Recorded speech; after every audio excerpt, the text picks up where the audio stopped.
दोस्तों, आज हम ऐसी घटना से रूबरू होने वाले हैं जिसे सुनकर आप आश्चर्यचकित हो जाओगे। एक कहानी है कर्नाटक के तिरुवनंतपुरम की। एक 25 वर्षीय लड़की ने एक ज्योतिषी के संकेत पर अपने प्रेमी को जहर देकर मार दिया।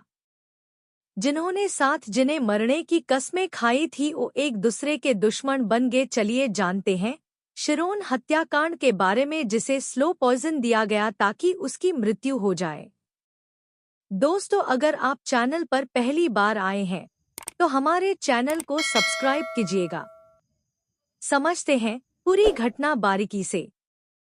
कर्नाटक में पहली बार किसी महिला को फांसी की सजा सुनाई गई है, जिससे कर्नाटक तथा पूरे देश में हड़कंप मचा हुआ है। शिरोन नामक लड़के को घृष्मा नाम की लड़की से प्यार था, लेकिन घृष्मा शिरोन का सिर्फ इस्तेमाल कर रही थी। उसे तलाश थी एक ऐसे लड़के की जिससे वह शादी कर सके और उसका खून कर सके। जब उसकी शिरोन से मुलाकात होती है तब घृष्मा शिरोन से प्यार का नाटक करती है, लेकिन शिरोन के घरवालों को घृष्मा पसंद नहीं थी, इसलिए वह पहले से ही शिरोन को घृष्मा से मिलने से इनकार करते थे। घरवालों के मना करने के बावजूद शिरोन घृष्मा से छिपकर मिलता था। कत्ल की कहानी तब शुरू हुई जब पहली बार शिरोन घृष्मा से मिलकर आया और घर आते ही उसने उल्टी कर दी और उसकी तबीयत खराब हो गई।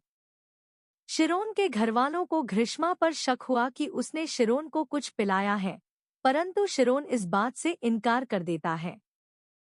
क्योंकि शिरोन घृष्मा से बेपनाह मोहब्बत करता था, इसलिए वह घृष्मा पर कोई भी आरोप नहीं लगाना चाहता था।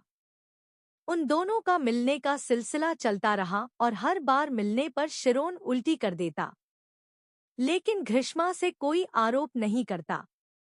दोनों की रोज मुलाकात होती रहती थी क्योंकि दोनों एक ही कॉलेज में पढ़ाई करते थे। एक बार शिरोन कुछ ज्यादा ही उल्टियां करने लगा, तब उसके घरवालों ने उसे हॉस्पिटल में भर्ती करवाया। 2-4 दिन उसे आईसीयू में रखा गया, लेकिन आखिर में उसे मल्टीऑर्गन की वजह से हार्ट अटैक आया और उसकी मृत्यु हो गई। जब शिरोन का पोस्टमार्टम किया तो पता चला कि उसकी मृत्यु पॉइजन की वजह से हुई है। शिरोन के घरवाले पहले से ही घृष्मा पर शक करते थे, लेकिन शिरोन की मृत्यु के बाद उनका संदेह यकीन में बदल गया और उन्होंने घृष्मा पर यह आरोप लगाया कि उसने शिरोन को जहर देकर मार दिया और उस पर एफआईआर कर दिया। जब पुलिस ने घृष्मा से पूछताछ की तो पहले उसने इस बात को झुठला दिया, लेकिन जब पुलिस ने सख्ती दिखाई तो उसने कबूली दी कि उसे वह आयुर्वेदिक जूस पिलाती थी जिसमें स्लो पॉइजन होता था। लेकिन एक दिन पॉइजन का डोज ज्यादा होने के कारण शिरोन की मृत्यु हो गई। वह शिरोन को जहर देने का कारण बताती है कि उसे एक ज्योतिषी ने बताया था कि घृष्मा के पहले पति की मृत्यु हो जाएगी और दूसरी बार शादी होने से उसकी घरगृहस्थी सफल होगी, और तब से उसने ऐसे लड़के को खोजना शुरू कर दिया जो घृष्मा से प्यार करे, और उसकी खोज शिरोन के मिलने के बाद खत्म हो गई और उसने छुपके से शिरोन से मंदिर में शादी कर ली और शिरोन को खत्म करने का प्लान बनाया ताकि वह दूसरी शादी करके सफल जिंदगी जी सके।